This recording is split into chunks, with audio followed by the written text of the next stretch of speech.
Muy buenos días a todos los presentes. Un cordial saludo a quienes nos acompañan el día de hoy, jueves 7 de noviembre, desde las diversas regiones del país.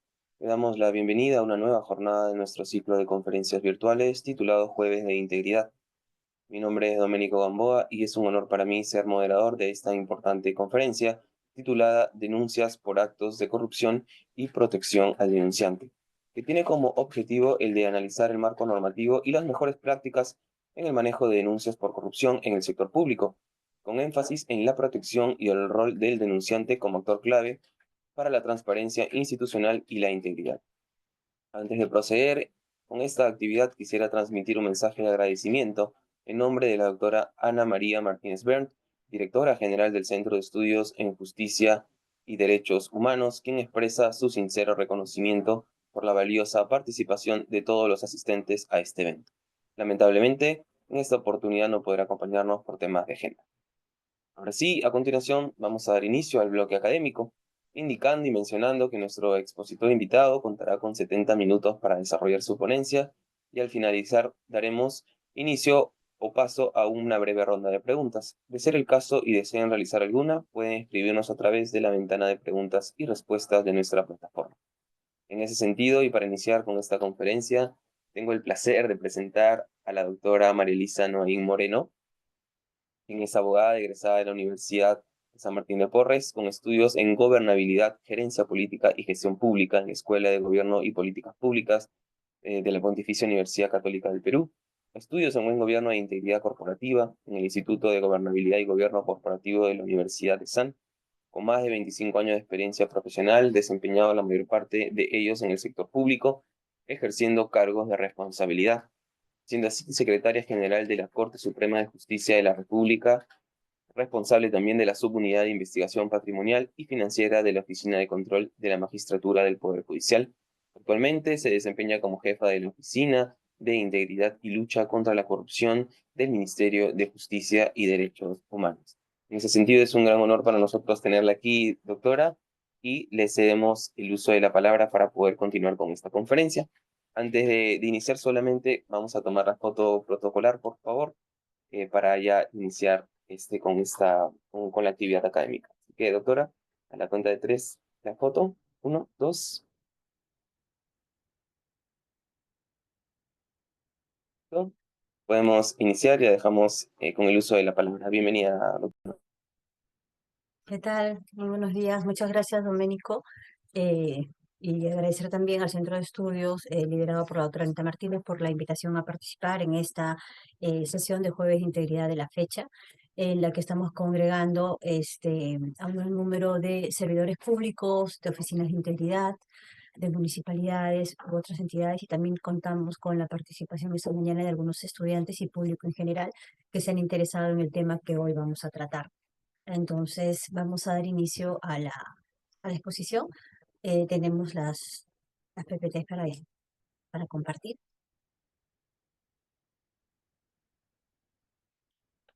Bien, aquí estamos para tratar sobre el tema de denuncias sobre actos de corrupción y protección al denunciante.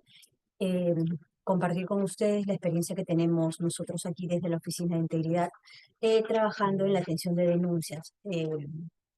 Siguiente, por favor.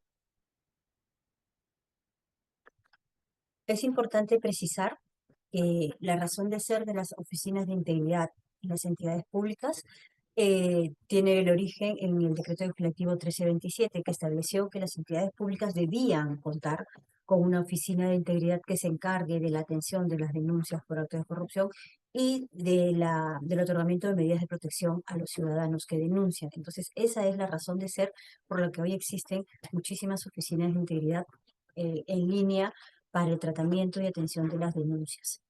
La Oficina de Integridad del Ministerio de Justicia fue implementada en octubre del 2017, y desde ahí eh, se comenzó a recibir y atender estas denuncias. Entonces, el rol de la Oficina de Integridad del MINJUS, que viene a ser una unidad orgánica que depende de la Secretaría General del Ministerio y que tiene entre sus varias funciones relacionadas a la gestión de denuncias por actos de corrupción las siguientes: el recibir y trasladar las denuncias por actos de corrupción, a la Secretaría Técnica correspondiente, ¿no? O a la dependencia que corresponda, sea el caso de la OSI, sea el caso de la Procuraduría, cuando ya tiene una connotación eh, que va con delitos, ¿no es cierto?, que pueden haber cometido los funcionarios o servidores denunciados, ¿no?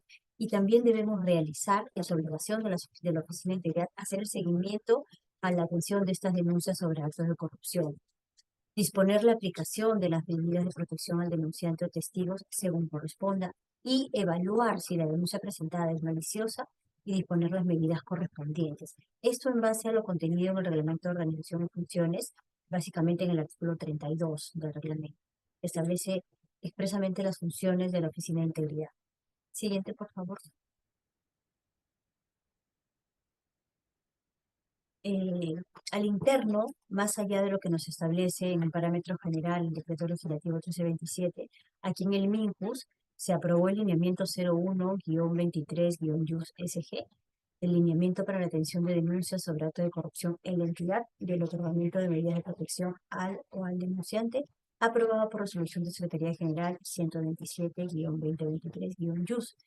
En ese lineamiento se establecen cuáles son los medios que cuenta el ciudadano o el servidor del MINJUS para poder presentar una denuncia por posibles actos de corrupción.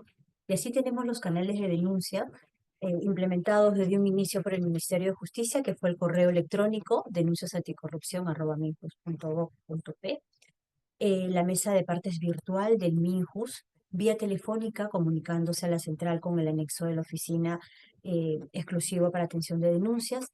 En su momento también la Oficina de Integridad creó por conveniente implementar un sistema de denuncias que le facilita al ciudadano subir los medios probatorios que sustentaran su denuncia, y es así que se implementa en el 2018 un sistema de denuncias.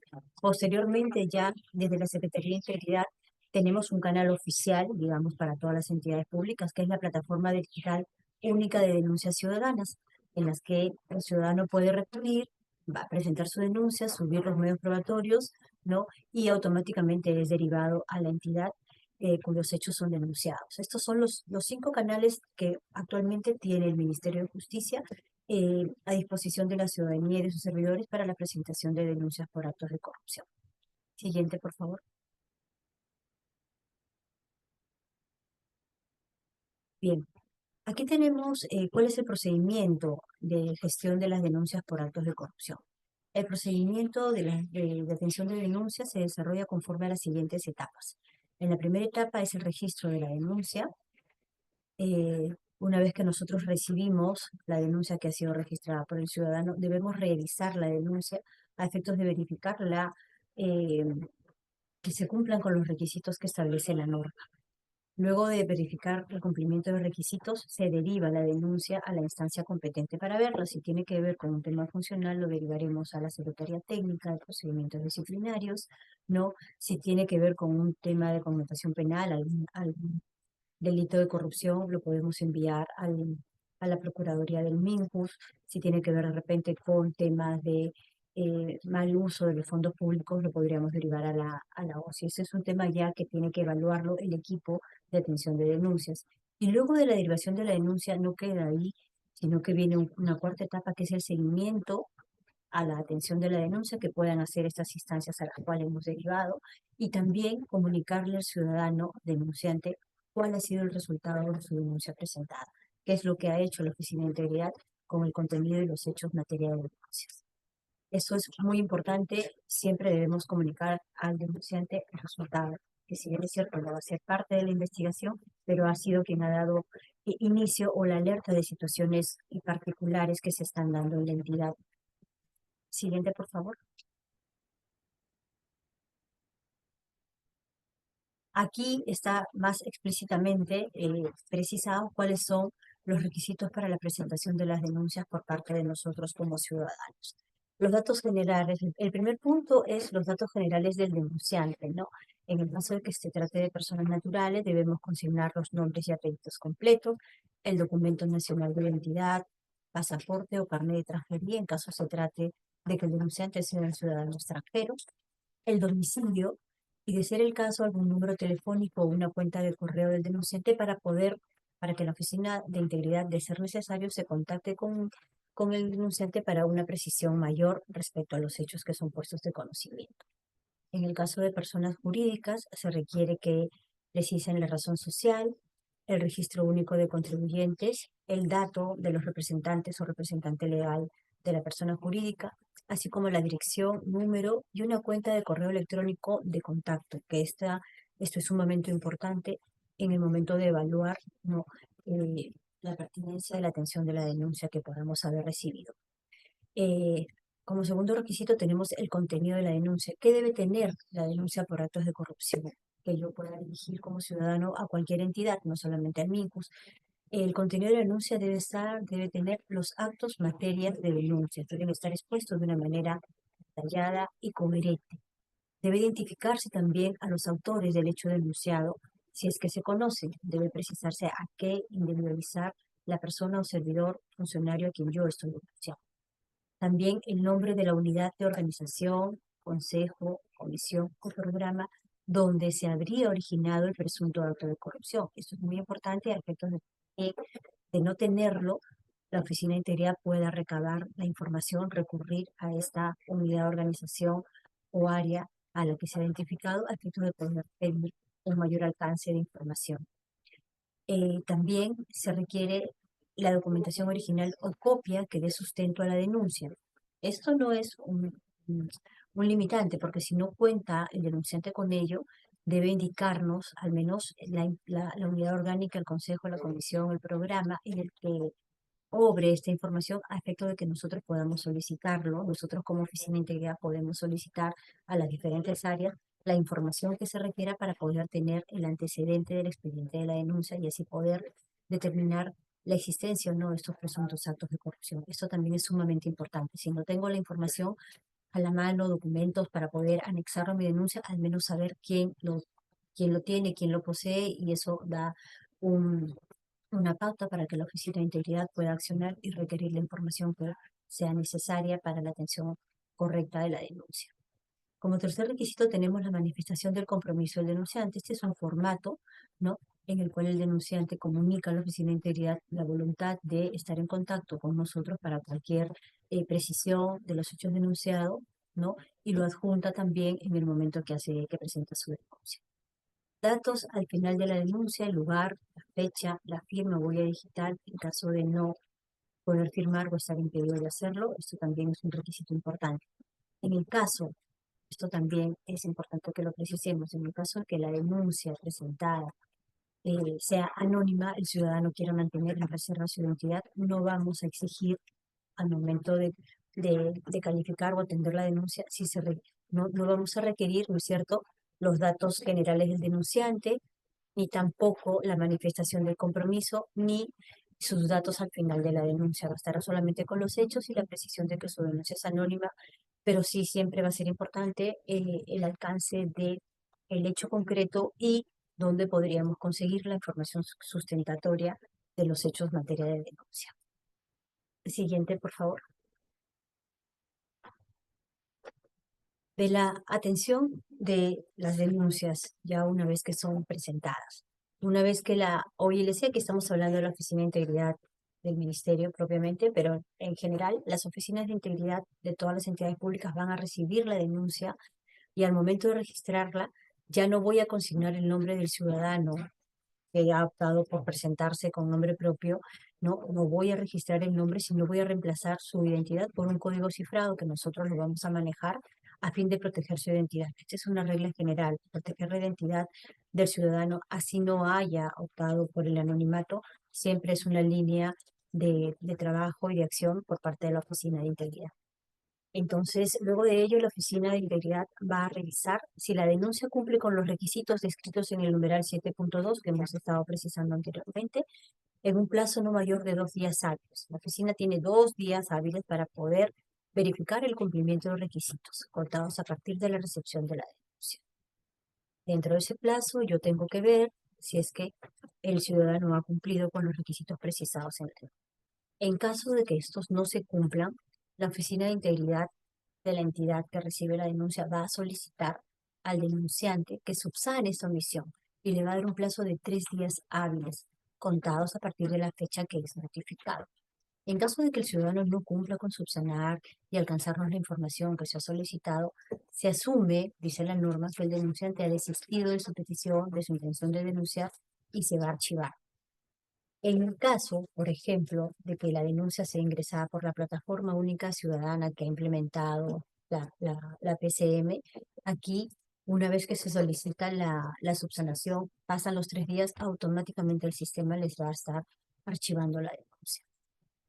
En el caso de que la omisión verse sobre los requisitos señalados en los literales A, C y D, la OILC va a poder valorar la información proporcionada hasta ese momento. Yo tengo los hechos que me identifica el ciudadano y de no contar y de contar con los fundamentos de materialidad o interés para sí misma, lo voy a remitir a la Secretaría Técnica de Procedimientos Disciplinarios de la Oficina de Recursos Humanos, al OSI o a la Procuraduría Pública de mi entidad de corresponder.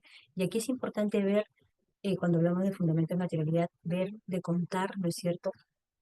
Evaluar, nosotros vamos a ponderar la naturaleza, la connotación, las consecuencias que puede traer el hecho denunciado, ¿no? Con la información que yo pueda haber recabado de las oficinas, ya sea si se está cuestionando una contratación, una licitación, o lo que fuera, yo tengo las herramientas para solicitar la información a las oficinas, en este caso de recursos humanos, logística, o a otra oficina que esté vinculada al hecho denunciado, con la información que yo tengo y la evaluación que yo hago, encontrando el fundamento y la materialidad, a pesar de que el ciudadano no me ha apuntado los requisitos iniciales que exige la norma, nosotros como Oficina de Integridad podemos derivar, dada la connotación del hecho denunciado, a la Secretaría Técnica, al OSI o a la Procuraduría de la entidad, según corresponda por eh, la connotación de los hechos denunciados como el siguiente. Siguiente, por favor.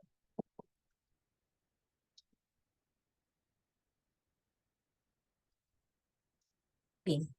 Aquí para ser un poco más explícitos con respecto al fundamento y a la materialidad. Aquí estamos un poco también recogiendo algunas pautas y lineamientos que ha dado la Secretaría de Integridad Pública con respecto a la atención de denuncias. Y así es que tenemos que el fundamento nos va a decir a nosotros como responsables encargados de las oficinas de integridad que vemos atención de denuncias, el fundamento va a estar referido a la verificación del fundamento permite determinar que la denuncia cuente con elementos, ya sean hechos, argumentos o medios que permiten comprobar o acreditar los hechos que son materia de denuncia. Y en ese sentido serán los criterios de verificación que la denuncia describa los hechos que podrían configurar algunas de las conductas descritas en el anexo C, que los argumentos que sustentan los hechos denunciados puedan mostrar indicios razonables de un presunto acto de corrupción, o que los hechos denunciados muestren el posible beneficio indebido, económico no, que se habría obtenido producto del hecho en materia de denuncia. Estos son los fundamentos que nos van a decir a nosotros, puedo atender la denuncia a pesar de no tener todos los elementos y la voy a derivar para que se tramite, para que se investigue en las instancias competentes. Y la materialidad a la que hemos hecho referencia está relacionada con la verificación, ¿no?, de la relevancia e importancia de los hechos que se están denunciando para la entidad, siendo ello toda acción o omisión que afecte el buen funcionamiento de la administración pública, la confianza en las instituciones por parte de la ciudadanía, lo que va a justificar el empleo de los recursos de la administración pública para su preevaluación y un potencial inicio de un procedimiento administrativo disciplinario a cargo de la autoridad competente. Y en ese sentido serán criterios de verificación los siguientes: que los denunciados tengan un vínculo laboral o contractual con la entidad. O sea, tengo que verificar que la persona que están denunciando está vinculada con con mi entidad, en este caso con el MINCUS, ya sea un tercero o sea un CAS, o sea un funcionario también, ¿no? El segundo criterio es que la conducta, ya sea por acción o omisión del denunciado, esté directamente vinculada con las funciones que tendría asignadas, las cuales además deben constar en las normas publicadas conforme a ley o en instrumentos de gestión, encargos, delegaciones, contratos o disposiciones emitidas por la entidad y que debería haberse encontrado vigentes al momento de la comisión del presunto acto de corrupción, porque podría yo estar denunciando a alguien por un hecho que ocurrió en enero de ese año y esa persona no tenía vínculo laboral con el ministerio, entonces no podríamos atribuirle a esa persona una responsabilidad funcional, ¿no? O una responsabilidad por un hecho de corrupción si es que la persona no estuvo nunca vinculada a la entidad. Bien, si los hechos en materia de denuncia comprenden asuntos o controversias que están sujetas a las competencias de otros organismos del Estado, se va a informar de ello al denunciante y le comunicamos además que su denuncia ha sido trasladada a, por ejemplo, al Ministerio de Economía, a la Contraloría General, porque los hechos no son materia de competencia del ministerio, pero siempre en ese traslado de la denuncia también debemos cautelar la confidencialidad de la misma. Nosotros y los que están aquí presentes, que también pertenecen a alguna entidad pública y que trabajan en integridad, debe haberles ocurrido que muchas veces recibimos denuncias, ¿no? Que no son de competencia nuestra, que están cuestionando de repente actos de magistrados o actos en alguna entidad del Ministerio de Educación. En ese caso nosotros no somos competentes y debemos trasladar la denuncia a la instancia que corresponde y comunicarle, siempre comunicarle al ciudadano qué es lo que estamos haciendo con la denuncia que él nos ha puesto de conocimiento. Eso siempre es sumamente importante. Bien, en todos los casos, la OILC, como les decía, siempre va a comunicar las acciones adoptadas a través de los mismos medios utilizados. Es decir, normalmente o por lo general se hace esta comunicación a través de un correo electrónico que los ciudadanos suelen proporcionarnos y entonces ahí es donde les vamos a comunicar el resultado de la verificación de su denuncia presentada. Siguiente, por favor. Bien. Eh, este es un tema que también contempla la norma el 1327 y también el lineamiento interno que tiene aquí el Ministerio de Justicia, que es el referente a las medidas de protección al denunciante. El procedimiento de gestión de solicitudes y medidas de protección al denunciante por actos de corrupción se desarrolla conforme a estas cuatro etapas. La primera etapa está referida al registro de la solicitud. Luego, la segunda etapa, la revisión de la solicitud de medida de protección. Tercera etapa es la evaluación de la petición de una medida de protección y la comunicación al denunciante sobre el resultado, la procedencia o no de esta medida. Y finalmente, la cuarta etapa será la ejecución de la medida si es que la evaluación ha sido positiva para otorgar la medida de protección al denunciante. Siguiente, por favor. Bien. El lineamiento del Ministerio de Justicia establece en el numeral 7.41 cuáles son estas medidas de protección que se otorgan al denunciante por actos de corrupción. Y la primera es la reserva de identidad.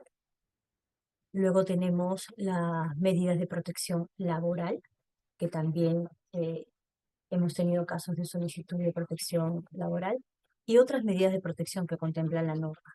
Específicamente vamos a ver aquí en el siguiente cuadro cuáles son las medidas de protección laboral. Puede ser que se le otorgue al denunciante el traslado temporal, se opte por el traslado temporal del denunciante o el traslado temporal del denunciado a otra unidad orgánica a efectos de que no eh, interfiera de repente con el desarrollo de la investigación o el proceso disciplinario que pueda instaurarse a raíz de la recepción de la denuncia por actos de corrupción. Otra medida de protección laboral es la renovación de la relación contractual, convenio de prácticas preprofesionales o de voluntariado o similar. Otra medida de protección laboral que contempla la norma es la licencia con goce de remuneraciones o exoneración de la obligación de asistir al centro de labores de la persona denunciada. Esto también con la misma finalidad de no interferir o no eh, influir, ¿no es cierto?, de alguna manera en la denuncia que se está tramitando. Otra medida de protección laboral que se contempla es cualquier otra que resulte conveniente a efecto de poder proteger al denunciante.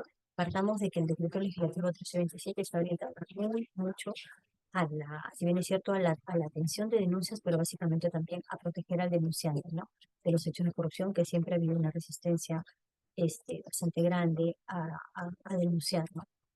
Otras medidas de protección que contempla la norma es el apartamiento del servidor denunciado a su cargo del proceso de contratación en el que participe el denunciante, ¿no es cierto? Apartarlo porque es justamente la persona que está decidiendo un tema y en todo caso si la denuncia versa sobre un tema de contratación, habrá que apartar al servidor denunciado a efectos de que no vaya a perjudicar la misma. Bien, estas son las medidas de protección al denunciante que contempla la norma, como les decía. Siguiente, por favor. Bien, aquí está establecido en el lineamiento interno que tiene el Ministerio de Justicia las pautas para el otorgamiento de una medida de protección. Esto es lo que debe verificar la Oficina de Integridad previo al otorgamiento de la misma. En el primer punto tenemos la verosimilitud.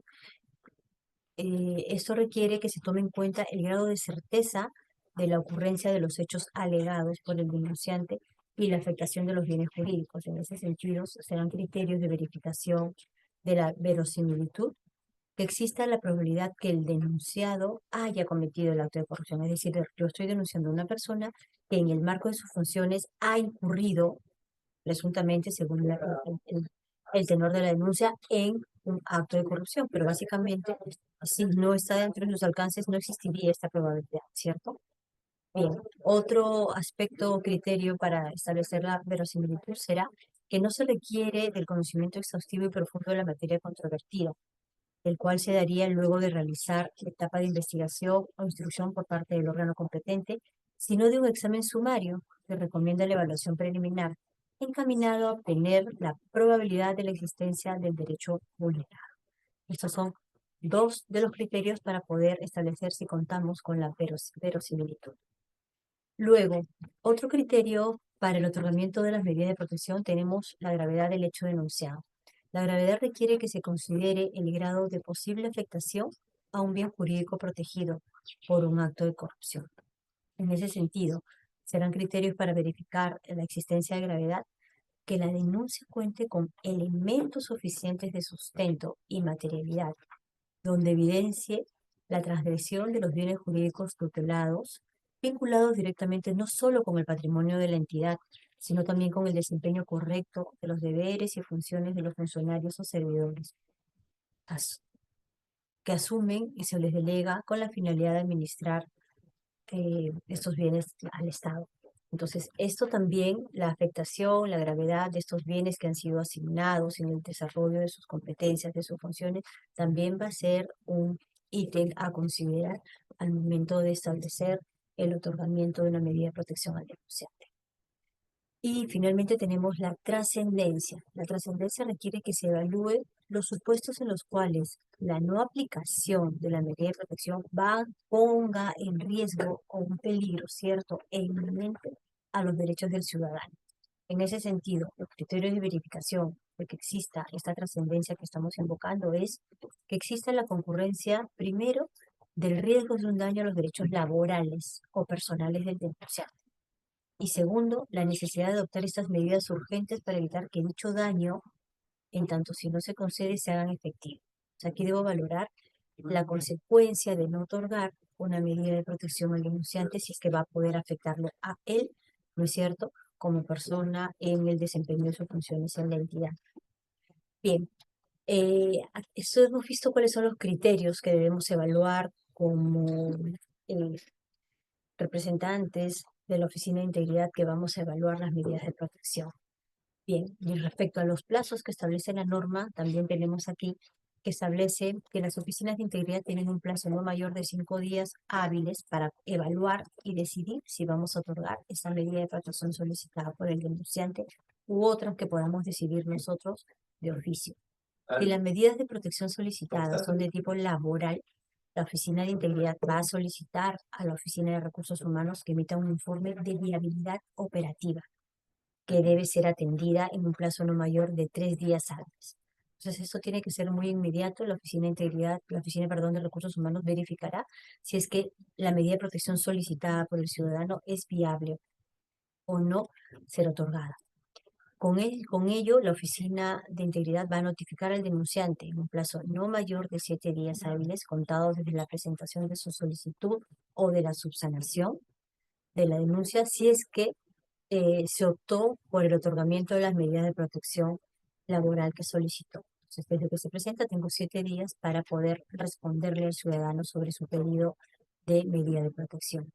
La OILC o las oficinas de integridad en general deben garantizar que estas medidas de protección se extiendan mientras se lleva a cabo los trámites correspondientes a la denuncia presentada, incluso con posterioridad a los procedimientos que conduzcan a la sanción de la falta incurrida por el denunciado. Asimismo, las medidas de protección podrán extenderse a personas distintas del propio denunciante si es que las circunstancias del caso lo justifican. Podría ser que en el transcurso del desarrollo de la denuncia se ha abierto un PAC, podrían tener o se convocan algunos testigos. Si las circunstancias lo justifican por el hecho, por la gravedad del hecho denunciado, podría extenderse la medida de protección a estas personas que son distintas al denunciante, ¿verdad? Bien, las medidas de protección que otorga la entidad son ejecutadas no por la Oficina de Integridad, sino por la Oficina de Recursos Humanos o quien haga sus veces, siempre previa a la evaluación de viabilidad operativa que tiene que haber realizado la Oficina de Recursos Humanos, ¿no? Salvo la medida de protección que está referida a la reserva de la identidad, que eso se hace de manera preliminar siempre. Las actuaciones que realice el órgano instructor que investiga la denuncia, que dé mérito al inicio de un procedimiento administrativo disciplinario, no debe incidir negativamente o perturbar el goce de las medidas de protección concedidas al denunciante. Debe respetarse siempre esas medidas de protección en la instancia en la que se encuentre la denuncia una vez que fuera derivada para su consecución de trámite, ya sea en un PAC o ya sea en otras instancias. Siguiente, por favor. Bien. También contempla la norma la posibilidad de la variación de las medidas de protección que han sido otorgadas al denunciante. En ese sentido, estas se efectúan a solicitud de la persona protegida o por hechos que se hayan dado y que ameriten modificar o suspender todas o algunas de las medidas de protección otorgadas al ciudadano.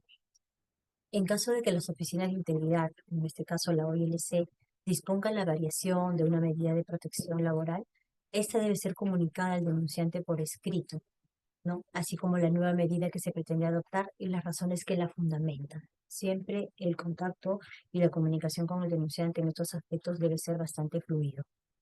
Bien, el denunciante puede presentar sus objeciones a la variación de las medidas de protección que se está planteando por parte de la Oficina de Integridad en un plazo no mayor de 5 días hábiles de recibida la notificación. Luego de dicho plazo, la Oficina de Integridad, de entre los siguientes 10 días hábiles, va a gestionar la variación de la medida de protección que ha considerado aplicable. Para la variación de la medida de protección laboral, las oficinas de integridad, la OILC, requiere que la Oficina de Recursos Humanos emita también un informe de viabilidad. Siempre eh, el otorgamiento o la variación de las medidas de protección al denunciante requieren que exista un informe de viabilidad operativa de parte de la Oficina de Recursos Humanos. Siguiente, por favor.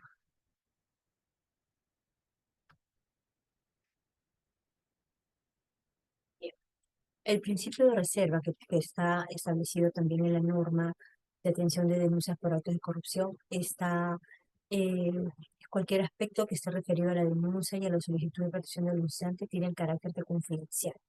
Los hechos, contenidos, los documentos que se pueden adjuntar, eh, los sustentantes de la medida de protección solicitada por el denunciante tienen el carácter de confidencial en los términos de la clasificación de la Ley 27806, Ley de Transparencia y Acceso a la Información Pública, por lo cual no puede ser de conocimiento público a través de una solicitud de acceso a la información.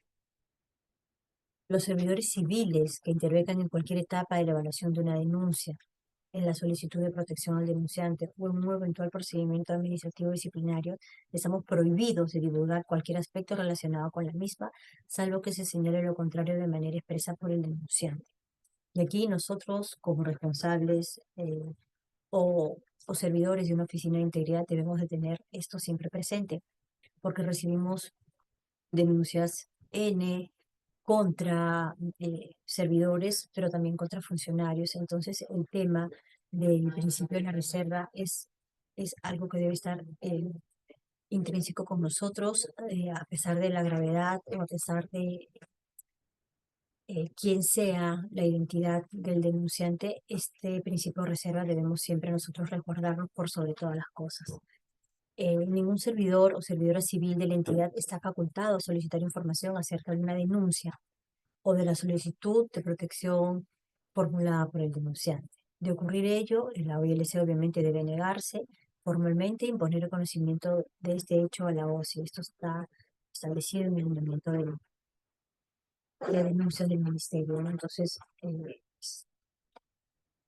la facultad de las oficinas de integridad que conocen, tramitan y tienen en su poder documentación de repente que sustenta las denuncias, esta no puede ser divulgada, ¿no?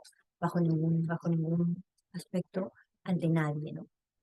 Eh, También la identidad del denunciante es resguardada por la Secretaría Técnica de los órganos de procedimiento disciplinario, así como también las autoridades del mismo procedimiento, ¿no?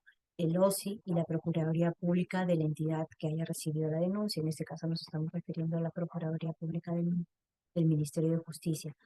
Independientemente de que los hechos y conductas generen suficiente convicción respecto a la concurrencia de una falta disciplinaria, siempre la identidad va a ser resguardada. Ese es un principio de reserva que debemos nosotros tener siempre presente en el desarrollo y en la atención de cualquier denuncia que sea puesta a conocimiento o que esté en manos de nosotros como eh, servidores de las oficinas de integridad.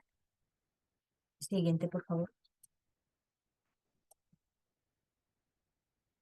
Bien, de las obligaciones de las personas protegidas. Las personas protegidas deben cumplir ciertas obligaciones orientadas a garantizar la salvaguarda del procedimiento administrativo conforme a lo siguiente. Primero, deben cooperar en las diligencias que sean necesarias convocadas por la entidad, sin que ello ponga en riesgo la protección de su identidad. Así también deben mantener un comportamiento adecuado que preserve la eficacia de las medidas de protección que se les ha sido otorgada, asegurando su propia integridad y seguridad. Debe también salvaguardar la confidencialidad de las operaciones y condiciones que se den con las medidas de protección, incluso cuando éstas cesan. Otras obligaciones que establezca la norma pertinente o vigente en el momento, ¿no? El incumplimiento de las obligaciones a las que está sujeto el denunciante acarrea la suspensión de las medidas de protección que pudieran habérsele otorgado, sin perjuicio de las acciones de naturaleza civil, penal y o administrativa a las que hubiera lugar. Los hechos de peligro o vulnerabilidad causados por conductas imprudentes atribuibles a las personas protegidas no son imputables a los servidores civiles involucrados en su otorgamiento y no generan ningún tipo de responsabilidad para estos, es decir, para servidores de la Oficina de Integridad o servidores de la Oficina de Recursos Humanos que en su momento pudieron haber otorgado un informe favorable a la viabilidad de la medida de protección. Siguiente, por favor.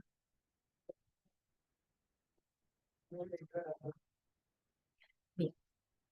Aquí estamos en el caso de las denuncias de mala fe, que también contempla la norma, el decreto legislativo 1327 y el lineamiento interno del Ministerio de Justicia.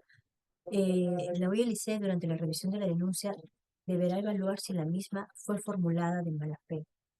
En caso de considerar que la denuncia se ha presentado de mala fe, es responsable de comunicarlo al denunciante, sustentando las razones de la presunción de una denuncia de mala fe, a efecto de que la persona denunciante formule sus alegaciones en el plazo de 5 días hábiles de notificado este requerimiento.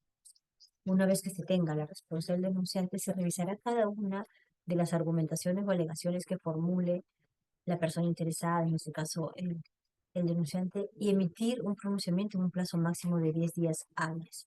Si se determina por parte de la OIC que la denuncia fue presentada de mala fe, la Oficina de Integridad deberá proceder conforme a lo establecido en el numeral 7.32 y 7.33 del lineamiento interno del mismo, que remite los actuados y debe remitir los actuados a la Procuraduría Pública del Ministerio para que proceda según sus atribuciones. Asimismo, serán excluidas inmediatamente las medidas de protección otorgadas si es que llegamos a determinar como Oficina de Integridad que el ciudadano presentó una denuncia de mala fe.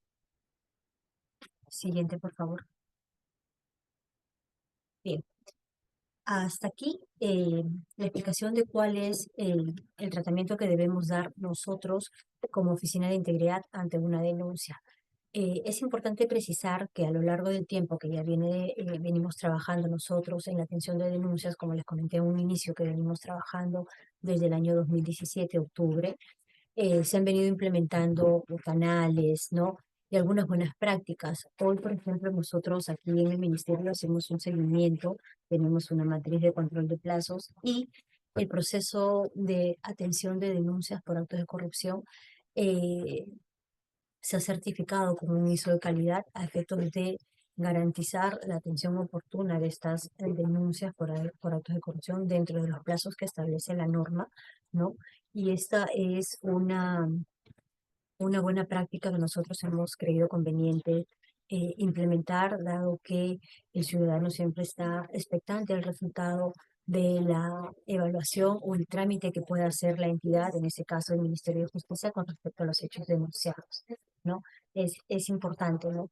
Señalar ello y también reconocer la importancia que tiene la denuncia ciudadana. Y el que contemos hoy en día con medidas de protección eh, nos hace a nosotros romper el esquema de callar, ¿no es cierto? El callar o el pasar por alto situaciones que no son correctas en las entidades públicas, ¿no? Y hoy tenemos los medios y los canales y además las medidas de protección que nos está estableciendo el decreto legislativo 1327 a efectos de poder eh, fomentar una cultura de denuncia, ¿no? Porque si callamos y no se hace trascender un hecho que tiene una connotación de corrupción o una falta tal vez en el actuar de un servidor o un funcionario de una entidad, no podríamos nosotros avanzar. Vamos a seguir siempre con estos temas. Entonces, el tema de romper el esquema del silencio es sumamente importante. Tenemos hoy las herramientas que nos da esta norma y tenemos además la actuación de las oficinas de integridad que ya están incluso en los tres niveles de gobierno realizando sus funciones, algunas con mayor o menor dificultad, pero esta es la esencia y la razón de ser de nosotros como oficinas de integridad, el tratamiento y atención de las medidas de las denuncias ciudadanas de manera oportuna. Eso sería todo de mi parte. No sé si tenemos de repente algunas preguntas o algunas precisiones que quieran realizar nuestros participantes esta mañana. Perfecto, doctora. En primer lugar, agradecerle por la ponencia, por contar con su presencia para poder abordar ese tema tan importante en aras de seguir fortaleciendo las capacidades en temas de integridad y transparencia también en el sector, ¿no? Creo que la primera pregunta va un poco más por cuáles cree que son las barreras principales a los cuales los denunciantes se enfrentan, ¿no? Justamente teniendo en cuenta de repente que la primera barrera probablemente sea el de capacitación, el de saber y conocer dónde poder presentar su propia denuncia. Entonces, ¿cuál cree que son las primeras o principales barreras para el denunciante y qué medidas considera de repente adicionales necesarias, ¿no? Sí, bueno, como comentaste, la principal barrera es el desconocimiento, ¿no? La experiencia ya a cargo de la Oficina de Integridad nos ha llevado a saber y a entender que lo primordial es la difusión de esos canales de denuncias. Hoy por hoy, las oficinas de integridad, puedo hablar de todos de los tres niveles de gobierno, ya tenemos nosotros, además, en el marco de la implementación del modelo de integridad institucional de cada una de nuestras entidades, el tema de capacitación por un lado y el tema también de la difusión. O sea, nosotros tenemos una línea de trabajo que nos lleva a capacitar a nuestros servidores, capacitación como esta que es abierta al público en general también, y la difusión de los canales de denuncia. Nosotros tenemos difusión ya no solamente aquí en sede, sino también, inicialmente nosotros, ya en el año 2018, 2019, cuando empezamos a trabajar, hacíamos la difusión de los canales de denuncia y las formas de presentar la denuncia y las medidas de protección a través de trípticos. Hoy podemos hacerlo a través de todas las redes sociales, ¿no es cierto? Además de hacerlo aquí de manera presencial y de movernos itinerariamente por todas las oficinas de nuestras entidades, a manera de que podamos visibilizar y conocer que tenemos un mecanismo, un canal de denuncias, que tenemos una oficina de integridad que trabaja y que atiende las denuncias y que estas son atendidas dentro de los plazos. Entonces, es importante eso, ¿no? El tema de la capacitación y la difusión para el conocimiento de que existen los medios para denunciar, ¿no? Y que si tienes miedo a hacerlo tú a nombre propio, la norma te da la facilidad de hacerlo de manera anónima, y además tienes un aplicativo como la plataforma que ha implementado la PCM para que puedas tú consignar tus datos y presentar tu denuncia sin ningún contratiempo. Es más, en entidades como la nuestra y en todas también se recibe al ciudadano de manera presencial si es que tiene a bien presentar una denuncia en esa modalidad. O sea, sí, todavía falta seguramente una difusión general a nivel nacional. De repente todas las oficinas de integridad estamos trabajando de una manera eh, más o menos, pero siempre orientados al tema de eh, difundir cuáles son estos canales y la existencia de estas medidas de protección que tiene hoy por hoy el denunciante. Perfecto, doctora, muchas gracias por la respuesta. Tenemos la siguiente pregunta. Ya desde una experiencia propia y personal, nos consultan si es que han tenido o han recibido denuncias de mala fe y en el caso de que la Oficina de Integridad decida trasladar la denuncia a la Procuraduría Pública, ¿cuál es la acción que puede tomar ella contra la denuncia o el denunciante de mala fe, ¿no? O sea, no hemos tenido casuística de denuncias de mala fe, ¿no? En nuestro reporte que hacemos siempre y que hacemos el monitoreo de las denuncias que presentamos, incluso solo hemos tenido una o dos medidas de protección laboral que solicitaron acá algunos denunciantes que fueron servidores del MINJUS, ¿no? No tendría mayor alcance con respecto a cómo es que se trata una denuncia maliciosa ya trasladada a una procuraduría, ¿no? No, no ha sido el caso nuestro, entonces no tenemos esa experiencia aquí en el ministerio. Correcto. La siguiente pregunta con la que contamos es, em, ¿qué medida o en qué medida la Oficina de Integridad otorga una especie de protección laboral, ¿no? Cuando quien ejecuta la medida tiene que ser la Oficina General de Recursos Humanos. A ver, en algún momento, cuando se solicitó una medida de protección, se corrió traslado a la Oficina de Recursos Humanos, porque es quien tiene que hacer el informe de viabilidad. No. Con ese informe de viabilidad se trasladó a una servidora a otra área, a efectos de que no tuviera contacto. En este caso había sido denunciado su jefe inmediato, ¿no? Y entonces se le trasladó a efectos de que no hubiera de repente ninguna, no se diera una intimidación por parte del jefe inmediato hacia esta servidora que había presentado la denuncia, ¿no? Y esa medida se otorga siempre, ¿no? Con el informe de viabilidad. Dice, en la Oficina de Recursos Humanos es posible rotar a esa persona para que no esté en contacto con la persona que ha denunciado, se le traslada, ¿no? Este, previa, este, sí, previo informe positivo de recursos humanos. Y ellos son quienes ejecutan porque ellos son quienes administran el recurso humano en la entidad. O sea, nosotros somos los receptores de la denuncia, evaluamos tanto la denuncia como el pedido de una medida de protección, pero la ejecuta recursos humanos porque es parte de sus competencias, no son competencias de la Oficina de Integridad. Entonces, es en esa línea. Correcto. La siguiente consulta que nos hacen va en base a un contexto en el que indica de que, bueno, siente que hay dos como que variables que afectan el cumplimiento a veces del tema de las disposiciones o directivas. Uno considera que es el tiempo para la respuesta a las denuncias y el otro también el tema de la autonomía de las oficinas de integridad. ¿Qué este comentario le presta justamente a estas dos variables que cree, ¿no? que puedan ser que pueda generar algún tipo de retraso en el cumplimiento de las disposiciones o directivas sobre denuncias? Bien, en la práctica ocurre, ¿no?, de que podría ser que el ciudadano presenta la denuncia, el hecho relevante puede afectar, digamos, la imagen de la entidad. Y las oficinas de integridad pueden solicitar información. O sea, si a mí me están cuestionando una contratación, digamos un CAS, pero no me adjunta el ciudadano mayor referencia que el número del CAS, ¿sí? lo que nosotros hacemos como Oficina de Integridad es pedir un informe preciso, con todas las interrogantes que nos llevan a nosotros luego del análisis, a efecto de que recursos humanos nos respondan. De acuerdo a eso, podemos evaluar, ¿no? Evaluar la pertinencia de trasladar la denuncia para que siga un trámite de repente en un proceso administrativo disciplinario. Ese es uno de los casos.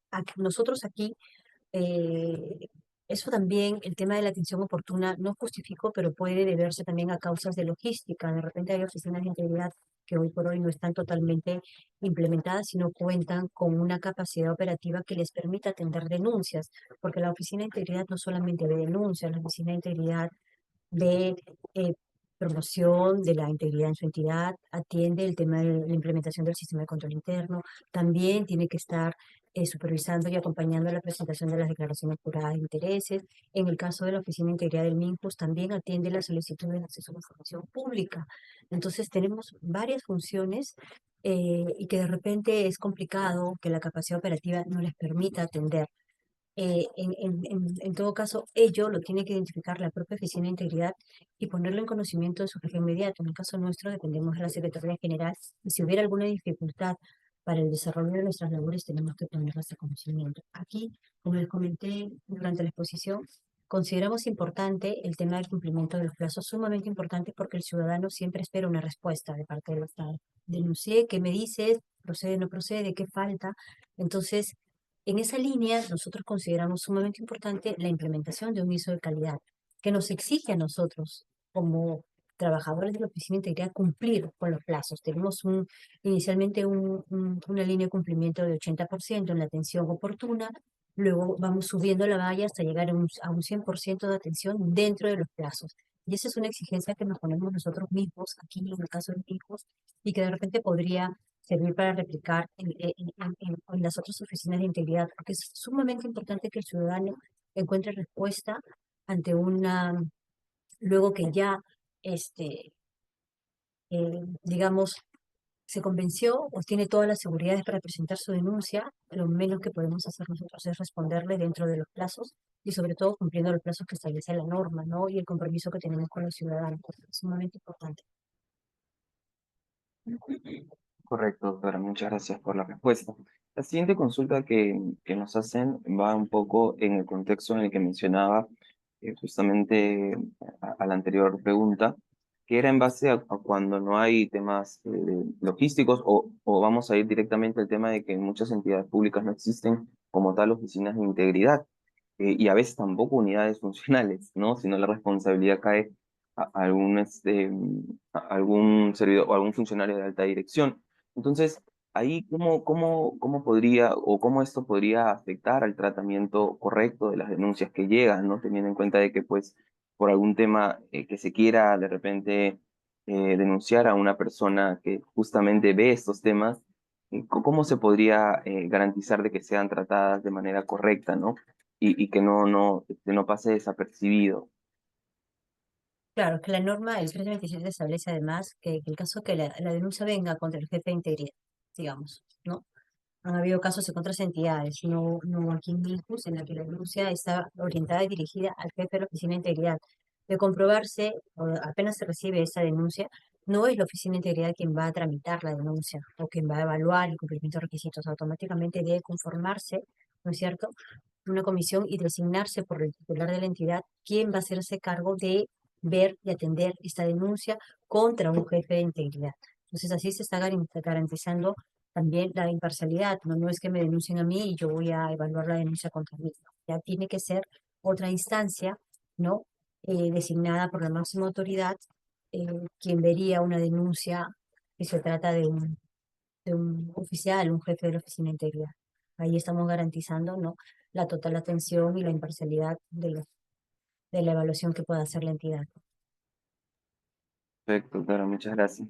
La siguiente pregunta que tenemos es en base a las medidas de protección. Lo que nos indican, y bueno, la consulta que hacen es si estas medidas de protección, las etapas y los plazos, también las denuncias, son aplicables para todas las entidades públicas o solamente es para el MINJUS, es la pregunta que nos hacen, No, ¿no? el ¿Por qué? lineamiento, sí, el lineamiento que tenemos nosotros está definitivamente enmarcado en el decreto legislativo 1327. Entonces, esos plazos son de cumplimiento obligatorio para todos, no es solamente para el MINCU.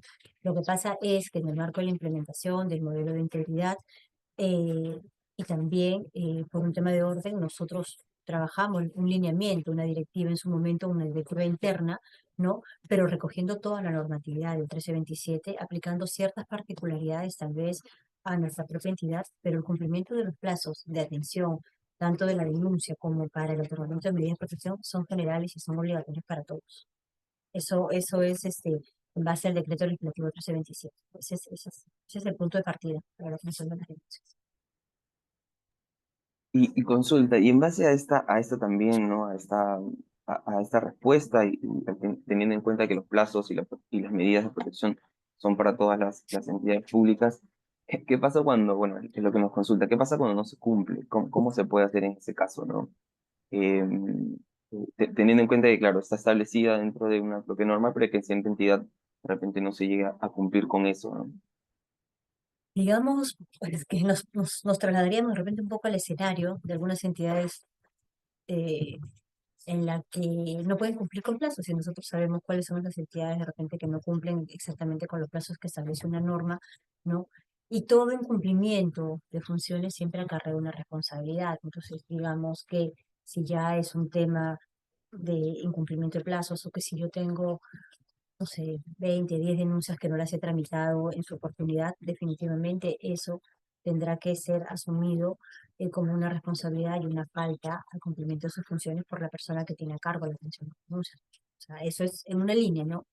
Yo no cumplo con mis funciones, tengo una sanción, independientemente de que también hay que darle una respuesta al ciudadano, ¿no? Pero por no cumplir con mi labor de atender la denuncia en el plazo que establece la norma, debería seguirse los conductos regulares, que es comunicar esta falta de funciones y tendría que verse y deliberarse el por qué no se cumplió dentro de un proceso disciplinario. Y si no tiene justificación la demora en la atención, tendrían que imponerse una sanción a la persona por no atenderlo, ¿no? Eso es lo que nos rige a todos nosotros como servidores públicos, ¿no? Tenemos una responsabilidad por no cumplir con nuestras funciones. Perfecto, doctora, muchas gracias por esa respuesta.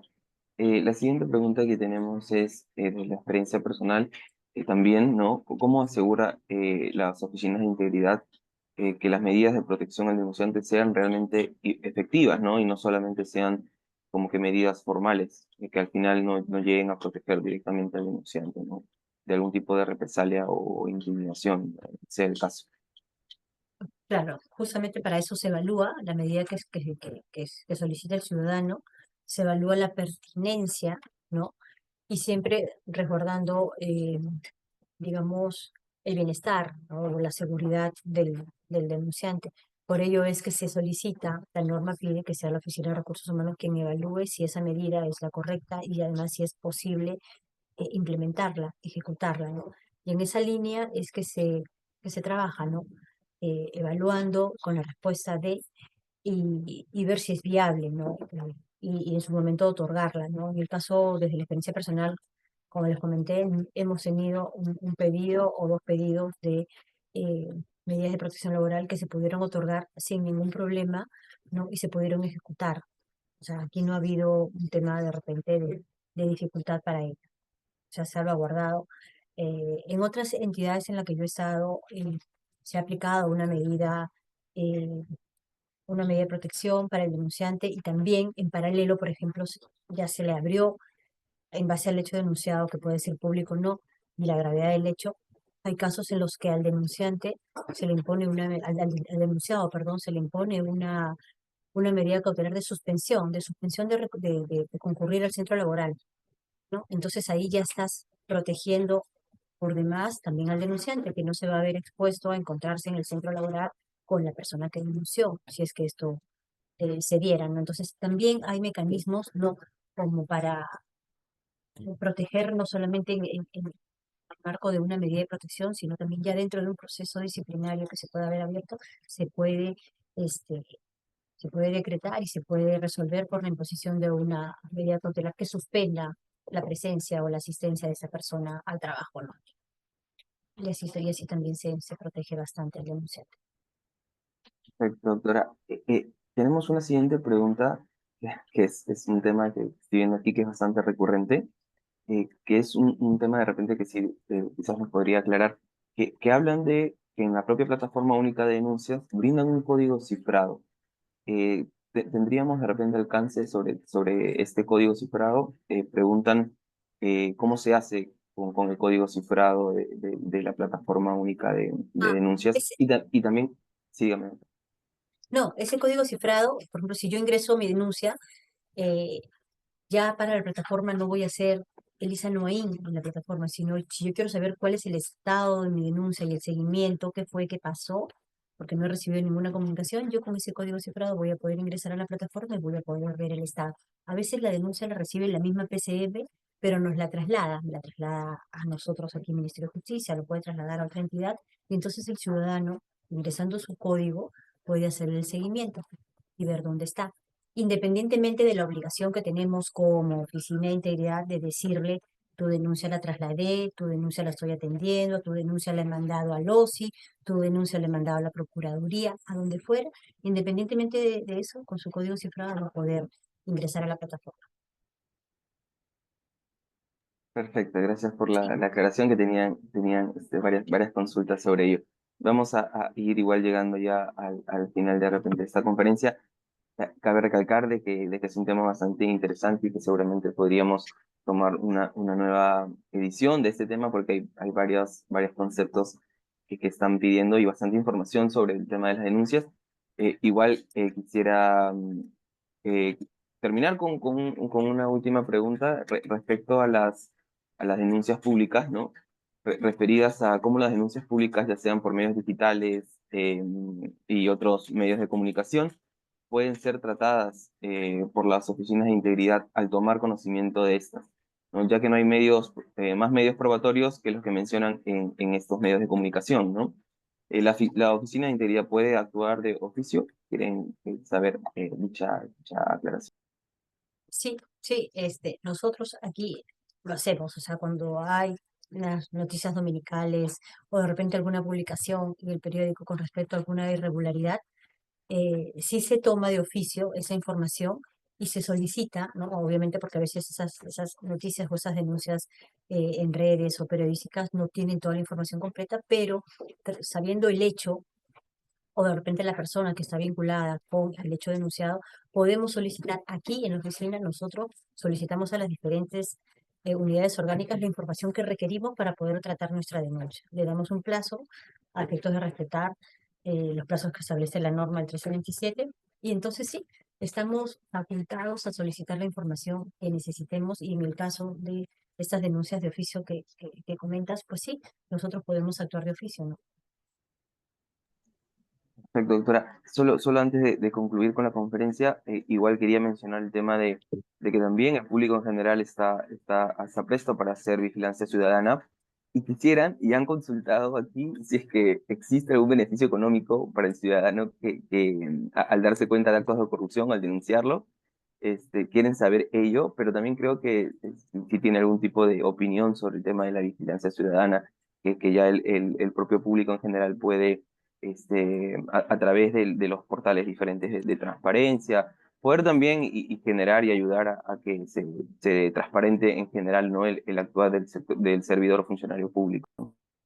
Sí, nosotros no tenemos esos canales de vigilancia ciudadana. Sé que Contraloría General cuenta con un programa de vigilancia y participación, además de la ciudadanía en la supervisión de obras, por ejemplo, ¿no? Las obras que hacen las municipalidades.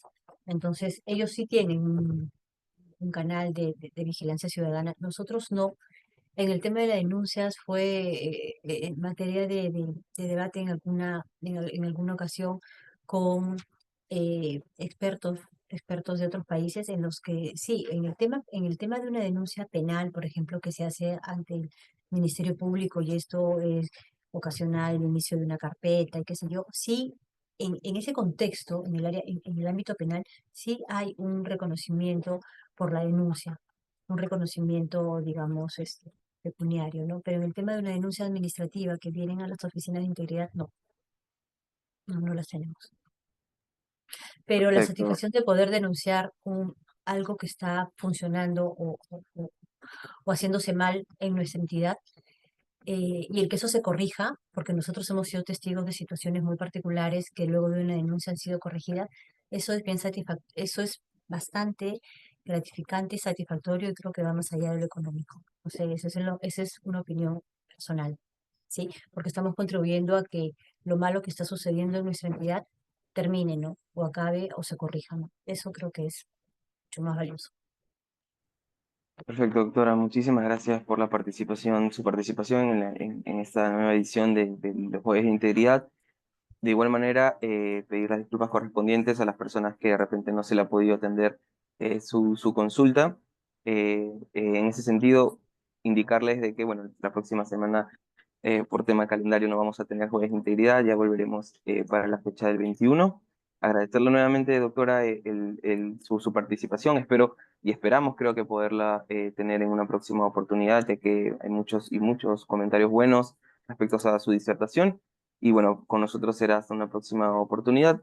Nos vemos y que tengan muy buenas tardes. Gracias, doctora. Gracias, gracias a ti, Domenico. Gracias a todos. Buenas tardes.